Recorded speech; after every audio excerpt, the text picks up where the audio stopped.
그래서 이게 정부가 올해 들어서 규제를 하면서 공공으로 공급을 하겠다라는 게 팩트라고 보시면 될 것 같아요. 민간의 공급이 아니라 공공의 공급으로 갈 거니까 규제를 해놓을 테니까 기다려, 이런 취지라고 보시면 될 것 같고요.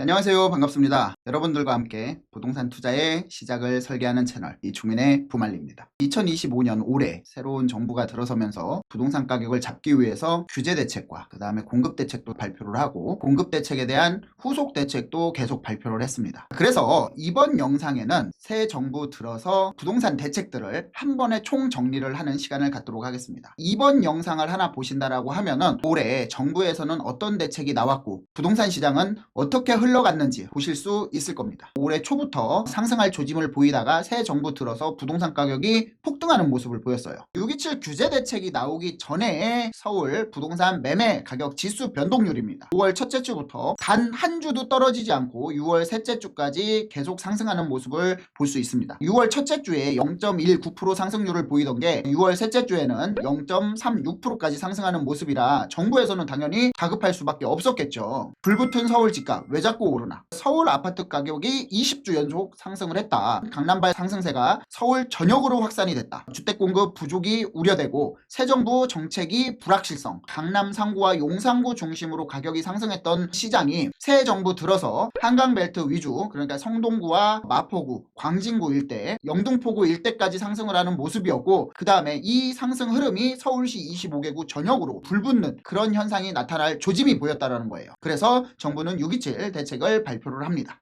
긴급 가계부채 점검회의를 개최하여 수도권 중심의 가계부채 관리 강화 방안을 발표를 합니다. 그 내용을 좀 자세히 들여다보면 전 금융권의 대출 총량을 하반기 7월부터 12일까지의 대출 총량을 50%로 줄이는 그런 특단의 조치를 합니다. 이게 무슨 얘기냐면 11월달, 12월달이 원래 가뜩이나 대출하기 어려워요. 은행권도 자기 자본 비율을 맞춰야 되기 때문에 가뜩이나 어려운데 총량까지 규제하는 바람에 일반 서민들 같은 경우에는 대출을 받기가 굉장히 어려워졌고 은행의 문턱이 높아질 수밖에 없었다라는 말씀을 드리고요. 정책 대출 있죠. 그러니까 신혼부부 대출이라든가 디딤돌 대출, 버팀목 대출, 이런 것들을 연간 공급을 25%까지 축소를 합니다. 오히려 사회적 약자한테 주는 정책자금 대출 또한 축소를 하는 모습이었고, 주택구입 목적 주담대 대출을 무조건 6억, 집값이 30억, 50억이 돼도 6억, 이것밖에 안 해준다라는 거였거든요. 그리고 수도권 규제지역 2주택 이상 추가 매수 주담대 대출이 전면 금지됐고요. 소유권 이전 조건부의 전세 대출을 금지시켰습니다.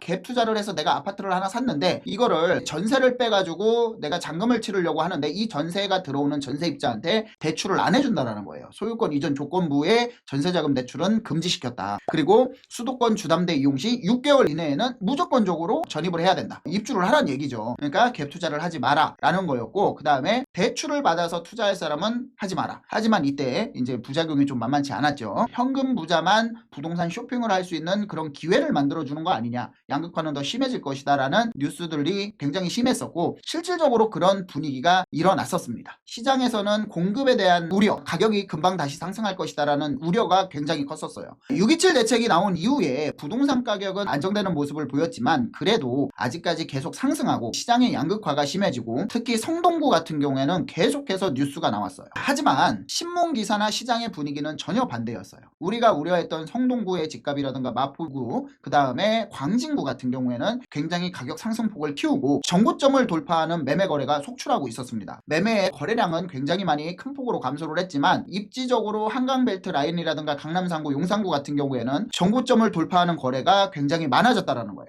서울 주택시장은 15개월째 상승 중이다. 아파트, 오피스텔 또한 강세를 지속하고 있다. 서울 주택시장 같은 경우에는요, 6.27 규제로 상승폭이 둔화됐어요. 하락으로 전환했다라는 게 아니라 상승폭을 조금 반납했다라고 이해하시면 될 것 같습니다. 하지만 서울 상위 20% 아파트 이달 1.53% 상승을 했다. 그리고 서울 오피스텔 평균 가격도 전 권역이 소폭 상승하는 모습을 볼 수 있다. 그래서 정부에서는 9.7 공급 대책을 발표하게 됩니다. 핵심 내용은요, 2030년까지 수도권 중심으로 135만 가구를 착공하겠다. 여기에서 중요한 것이 이제 착공이라고 표현을 했는데, 이제부터는 공급 계획으로 공급을 말하는 게 아니라 착공 지표로 공급을 말하겠다라고 개념 정리를 해준 거예요. 이거는 굉장히 옳은 방향이라고 생각을 하고요. 공공택지 LH 직접 시행을 하겠다. 3기 신도시도 LH가 직접 시행을 하겠다라는 뜻이고요. 그러니까 전부 다 공공으로 분양이나 공공임대 공공 분양으로 공급을 하겠다. 공급 대책이긴 하지만 규제 대책도 같이 나왔습니다. LTV를 50%에서 40%로 강화를 시켰고요. 1주택자 전세대출 한도를 2억으로 낮춥니다. 그러다 보니까 이때 당시에 공급을 하지만 결과적으로 97 공급 대책이 아니라 규제 대책이 아니냐라는 말이 나올 정도로 이 공급 대책이 굉장히 좀 빈틈이 많았다. 시장에서 요구하는 공급 대책과 괴리가 상당히 컸기 때문에 시장에서는 굉장히 우려를 많이 했습니다. 이 공급 대책으로는 집값 상승을 잡을 수 없다. 이런 우려를 많이 했다라고 말씀드릴 수 있습니다. 이러다 보니까 97 공급 대책이 시장에 신뢰를 주지 못했습니다. 그래서 오히려 627 대책 이후에 상승폭을 둔화시켰던 이런 서울 매매가격 지수가 다시 상승하는 모습을 보였어요. 그래프를 보시면은 97 공급 대책과 10.15 대책이 나오기 전에 9월 둘째 주에 0.09%의 상승폭이 10월 첫째 주에는 0.54%까지 상승하는 모습을 볼 수 있어요. 97 공급 대책이 나온 뒤로 매주 상승폭을 키워서 결국에는 10월 첫째 주에 0.54% 상승하는 모습, 이거는 97 공급 대책의 부작용이라고 볼 수밖에 없다라는 말씀을 드리고 싶어요.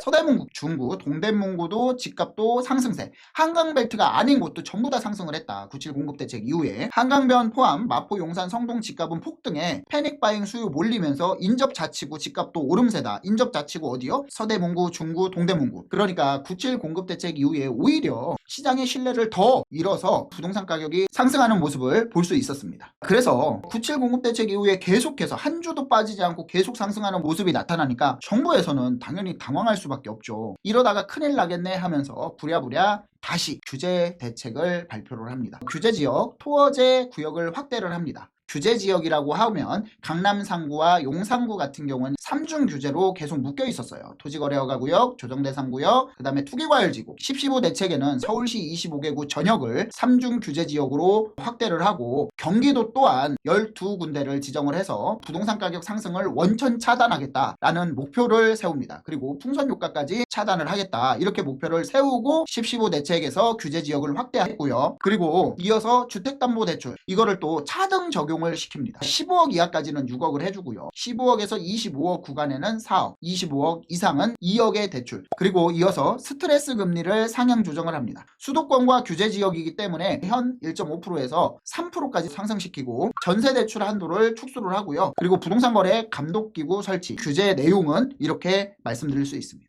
이제 나머지 두 개의 대책이 남아 있습니다. 신규 대책이라고 하기에는 조금 그렇고 97 공급 대책의 후속 대책, 좀 더 가시화시키겠다라는 대책이라고 보시면 될 것 같아요. 그 내용은 판교급의 공급을 하나 더 하겠다라는 취지예요. 수도권 공공택지에 29,000호를 공급하겠다. 이거는 공공 분양이에요. 공공 임대가 아닙니다. 그래서 내년까지 29,000호 공급을 하는데 최근 5년 평균 대비 2.3배 규모로 5년 대비 굉장히 많은 폭으로 이제 공급을 한다라는 취지고, 서울에는 1,300가구 정도 됩니다. 강일지구에 한 군데고요. 그 다음에 경기도에 23,800가구, 그 다음에 인천에 3,600가구, 이렇게 해서 총 29,000호 정도 되는데 판교급 신도시 하나가 조성된다라는 발표가 있었어요. 하지만 3기 신도시 공급이 많아지고 있고 정작 필요한 서울 도심권, 특히 한강벨트라든가 이런 지역에는 공급 계획이 전혀 없어서 많이 아쉬움을 말씀드리지 않을 수 없습니다. 특히 97 후속 대책으로서 11, 26 대책은 제가 봤을 때 도심권의 유유부지 공급이라든가 아니면은 공공청사 공급이라든가 이런 부분들을 좀 같이 공급 대책을 발표를 했으면 시장에 조금 더 신뢰를 주지 않았나 싶을 정도로 많은 아쉬움이 남는 대책이라고 말씀드릴 수 있습니다. 이어서 2025년에 정부에서 발표한 마지막 대책이라고 말씀드릴 수 있는데 97 공급 대책의 후속 대책으로 12.8 대책 연계형 정비사업에 대해서 한번 살펴보겠습니다. 보도자료를 한번 보면은요, 연계형 정비사업 시세 재조사 요건을 완화한다. 매매가격 합리화 등을 통해서 공공지원 민간임대 연계형 정비사업을 활성화하겠다. 정비사업은 알고 있는데 연계형 정비사업은 아마 전문가분들도 많이 못 들어보신 분들 많으실 거예요. 그래서 연계형 정비사업이 뭔지 먼저 설명을 드리겠습니다. 연계형 정비사업은 2015년도에 박근혜 정부 때 만들어진 거예요. 정비조합이 사업구역 내에서 공급되는 일반 분양분을 공공지원 민간임대사업자가 매입하는 방식이에요. 그러면 정비구역에 일반 분양 리스크가 줄어들겠죠. 왜냐면 다 매입을 해서 임대를 놓는 거니까 사업을 돌리고 그 물량을 장기 민간임대로 돌리는 거예요. 공공지원을 받기 때문에 단기가 아니라 장기로 민간임대를 돌립니다. 돌려서 서민이나 중산층이 임대주택을 확보하는 것이 핵심 목표예요. 일단은 정비사업이 진행이 돼야 되고, 두 번째는 뭐예요? 미분양의 우려가 있어야 돼요. 조합원들의 동의가 있어서 매입을 해서 장기 임대를 놓게 되면 아파트 가격이 오르는데 한계가 있겠죠. 그래서 이 부분에 대해서 조합과 정부 간의 괴리가 굉장히 컸었어요. 그래서 이런 대책이 정말 좋은 대책이긴 하지만 이때 만들어졌을 때가 부동산 시장이 굉장히 어려웠을 때여서 이것저것 시도를 해보려고 만들었지만, 지금 상황에서는 이게 서울 쪽은 정말 필요한 지역들은 연계형 정비사업을 할 필요가 없겠죠. 왜냐하면 일반 분양분이 나오면 당연히 서울은 공급이 부족하다는 이슈 때문에 분양가가 계속 올라가고 있고, 그러면 조합의 이익으로 가기 때문에 공공지원, 민간임대, 연계형 정비사업을 할 필요가 없는 거예요. 그래서 이번에는 유연하게 적용을 시켜가지고 사업 진행을 좀 빠르게 하겠다라는 취지가 있습니다. 연계형 정비사업 현황을 보면은요, 관악구에 한 군데, 서울에 한 군데예요. 경기도에 3군데, 그 다음에 인천은 6군데, 부산, 대전, 충남, 경남, 광주 각각 한 군데씩입니다. 보면은 부동산 시장이 정말 활성화되고 집에 대한 신축 공급이 부족할 것으로 예상돼서 분양가가 굉장히 올라가고 청약 경쟁률이 수십 대 1, 수백 대 1이 되는 지역들, 이런 지역들은 한 군데도 없다라는 거예요. 그렇기 때문에 이게 지금 현장에서 정작 필요한 서울 도심권에서 연계형 정비사업을 할 수 있는 사업지는 많지 않을 것이다 라는 말씀을 드리고 싶습니다.